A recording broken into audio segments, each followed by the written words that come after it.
really excited to be here, talk about one of my favorite topics, and I mean that genuinely. 5G at Qualcomm, one of the most exciting things is when we are at a time when we're moving to a new generation of cellular technology. And it's a time when, there's a lot of activity around the office and the labs, and we're testing new prototypes and experiencing wireless performance at a new level that, much beyond what was previously possible. So it's really an exciting time, and I'm really delighted to be able to tell you about what's going on with that.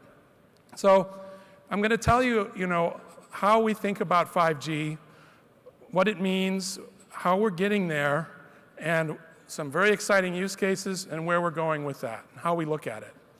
So I'll start by saying that we look at 5G as a unifying connectivity fabric across three main pillars. The first pillar is enhanced mobile broadband. And this is what you typically think of with new wireless. You think, oh, it's going to be faster. And that's what that part means.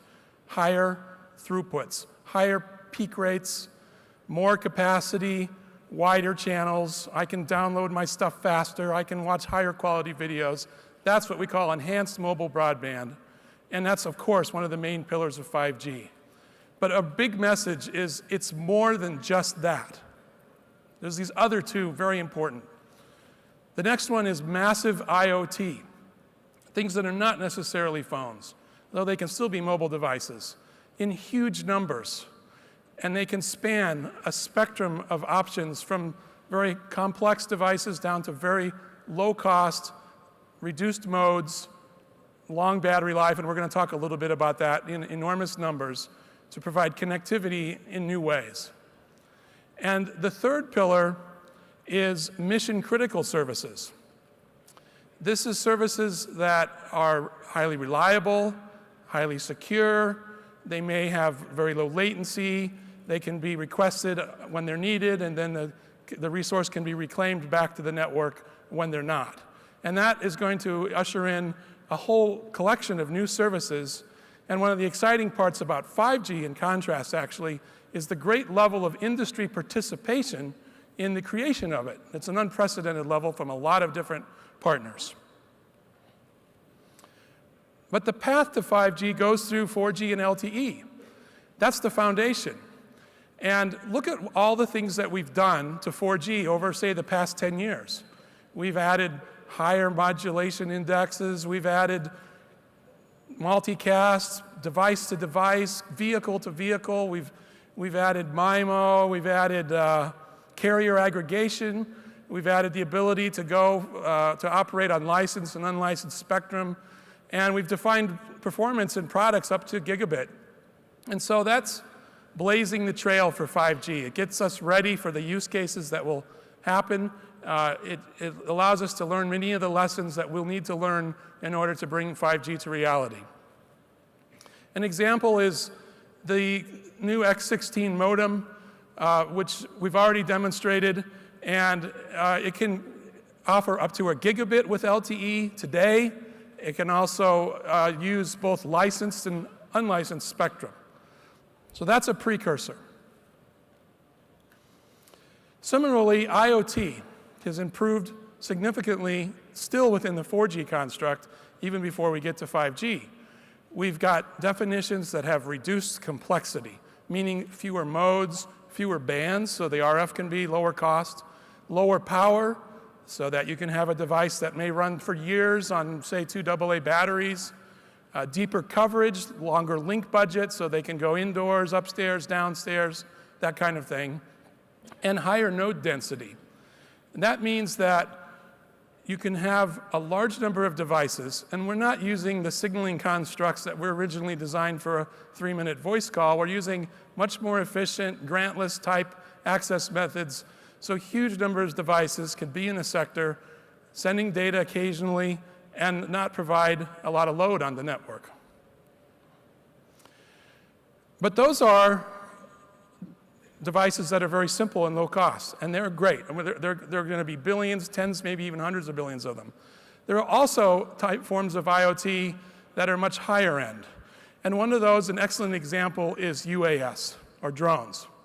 Now, in these types of devices, they're not phones, but they're similar in many ways. They're mobile devices. They move over a wide area. By the way, indoors and outdoors. They need high-speed connectivity. They have cameras and media features and graphics. They have position location and sensor fusion. And so they represent sort of the top tier of what we would consider IoT. And it's an excellent use case for 5G. And I'm very excited to announce that we have a trial now with AT&T, and we're going to do a lot of testing with the purpose of establishing safe and legal operation of this category of device in North America first, on using cellular technology as the connectivity. First 4G, then 5G. And I'd like to roll a video to give you a sense for some of the activities that are happening here. We have a new flight center in San Diego near our headquarters.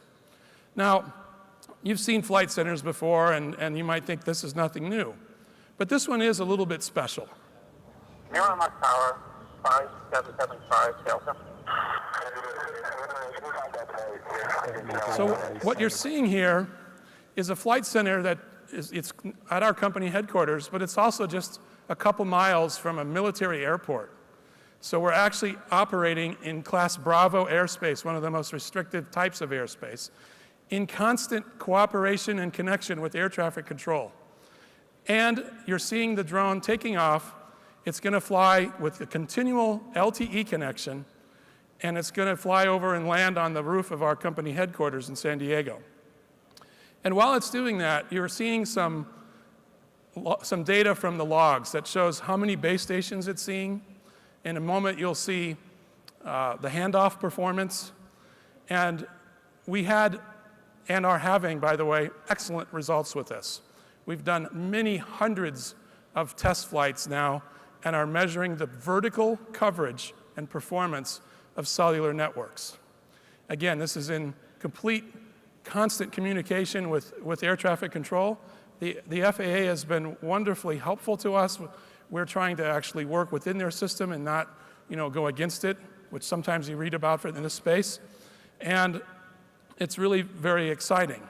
Now, you might wonder, by the way, the graphics you're seeing here for these handoffs are not simulations. They are taken directly from our logs, and they happen just as you're seeing on the graphic there. You might wonder, how can this work? Terrestrial cellular networks have down-tilted antennas, and these are vehicles up in the sky. Well, you down-tilt an antenna, propagation on land is typically fourth law. Up in the air, it's more of a square law or line of sight. And so even though the antennas are not pointed at the optimal angle, coverage is not a problem. You actually have the opposite problem. You see too many base stations. So that raises questions and issues about interference management, interference cancellation, handoff algorithms. By the way, there you can see commercial aircraft operating nearby. Those are right down our alley, and we've just jumped all over that. And there are a lot of very exciting techniques to address and solve those problems. And so we believe that there's a very bright future for commercial, non-line of sight, connected with 4G and 5G of this type of IoT. And by the way, it leads to many other types that derive from the cameras and the connectivity technologies. Okay. Multi-mode. Let's take a minute and talk about multi-mode.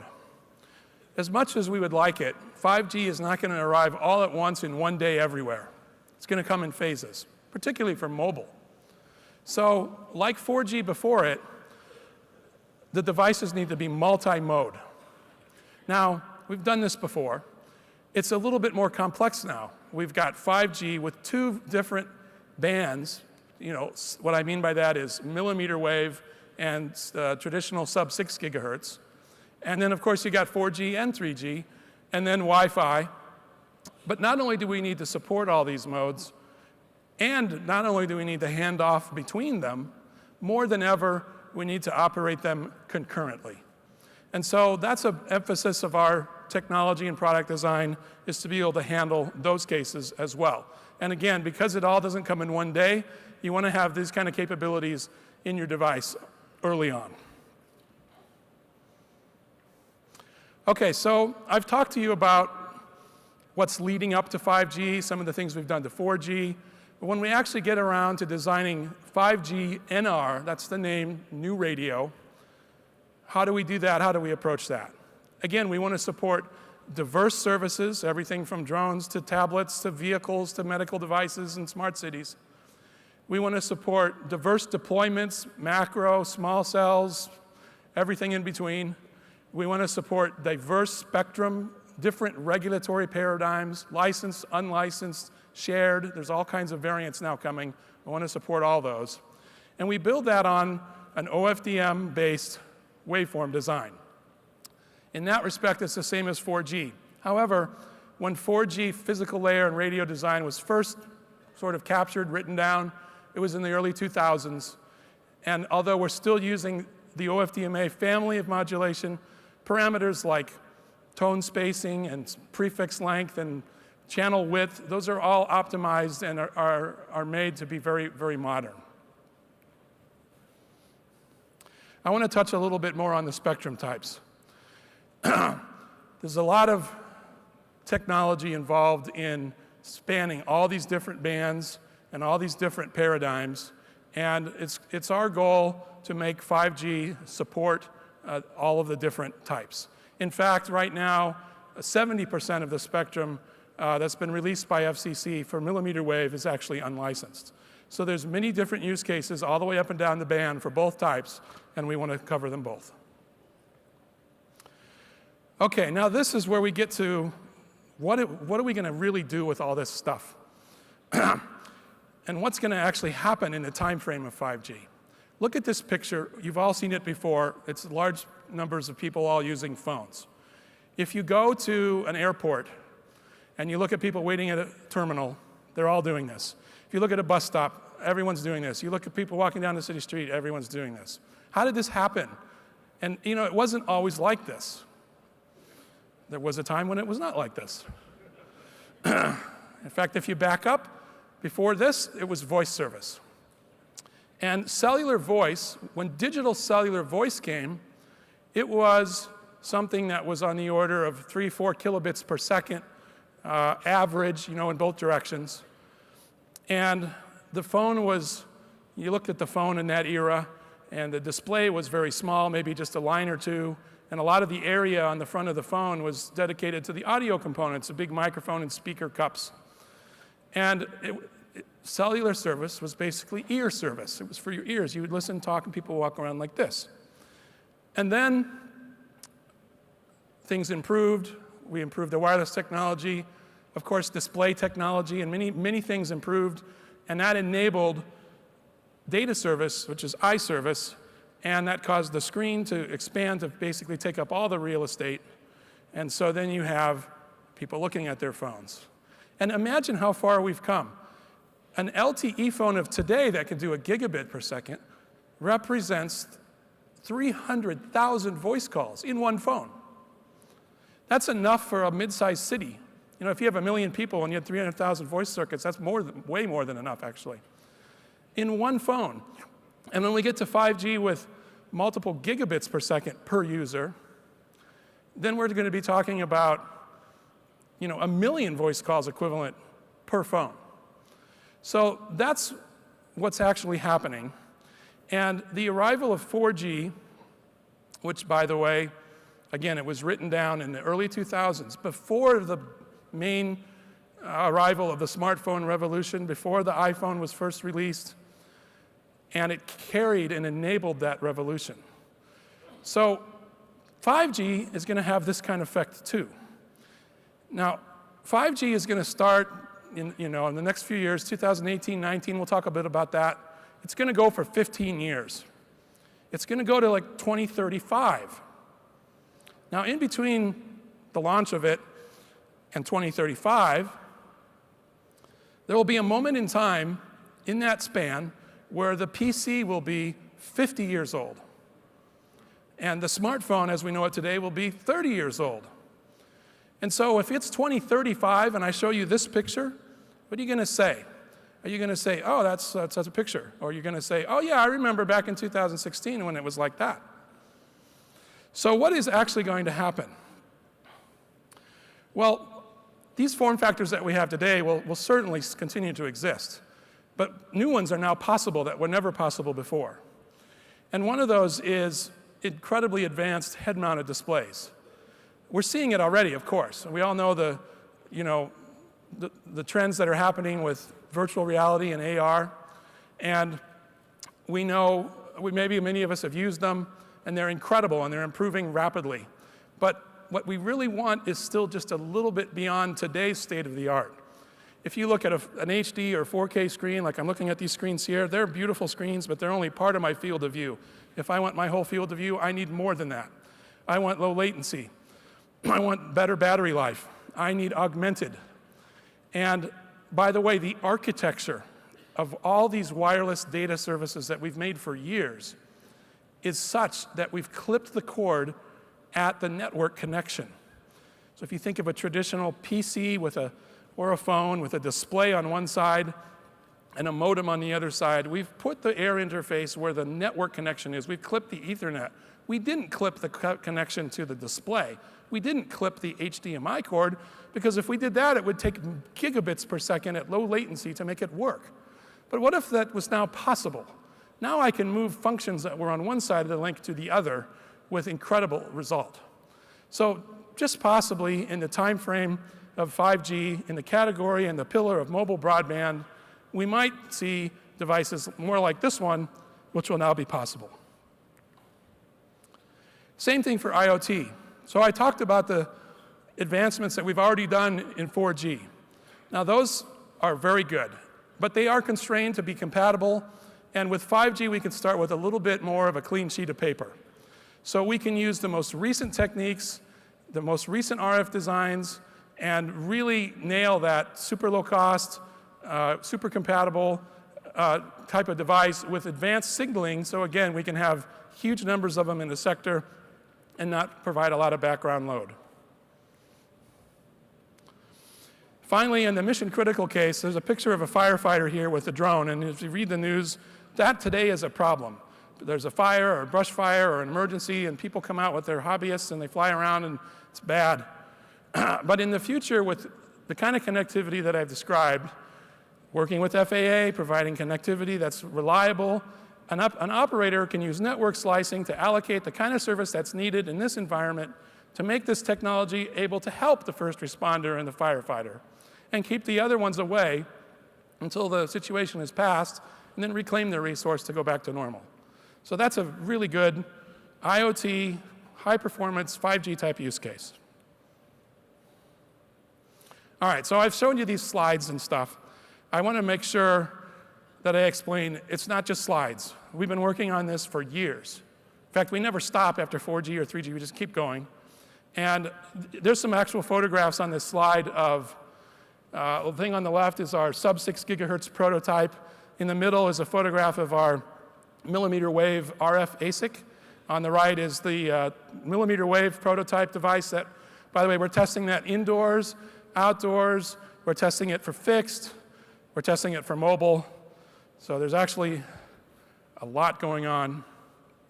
And I get this question a lot about the schedule and the time frame. And I'd like to make a few comments. I won't give product details. It's not really my role. But the overall timeline of the technology, of course, it's very intense in the standards right now. The study items have long since started. The work items are in full swing. And it's all leading towards the ability to launch NR-type services in, say, 2018-19 timeframe. And there's also some pretty significant activities that are coming even before that that we're participating in. Okay, now just to kind of wrap up, I want to give you a sense for the complexity and what the accomplishment that the industry is going to achieve with 5G, what it represents, what it actually means. This is a slide that we showed at an analyst meeting in 2012, so quite a while ago, just to illustrate the complexity at that time of the modem that's required in these devices. You can see the different modes, this CDMA and WCDMA and LTE, and you can see the different bands. And we also had Wi-Fi and GPS and so forth, and the lines represent all the different possible combinations and handoff combinations. And man, that looks complicated. When we first saw that, we thought, wow, how are we going to get that done? But we did. And now I want to show you what it looks like today. Today, you can't even draw a picture that way. You have to use new ideas just to draw it. And basically, what you're looking at here is a tool that was also used as a graphic tool to map the human genome.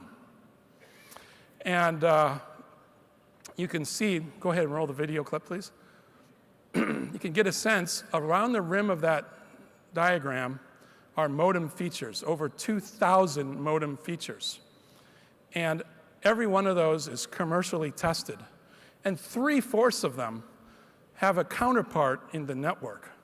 So you get a sense for what it takes to deliver a modern cellular modem. There's a massive heritage. There's a lot of testing with operators and infrastructure vendors. There's a lot of feature interactions and a lot of lessons learned. And what I just showed you is today. When we get to 5G, then we take that same diagram and we increase the matrix even more by adding the millimeter wave, by adding the different spectrum types, unlicensed and so forth, by adding the mesh and vehicle to vehicle and those things, and all these different use cases with mission critical. So to summarize, it's an incredible thing that's happening. It's really a big deal for Qualcomm and the industry. More partners and companies are participating in the definition than ever before. There's still a lot of gains to be had. You know, it's not the case that we've maxed out or any of that. There's still a lot of innovation that's going full bore, and it's just going to be an amazing, amazing event when 5G comes. Thank you very much.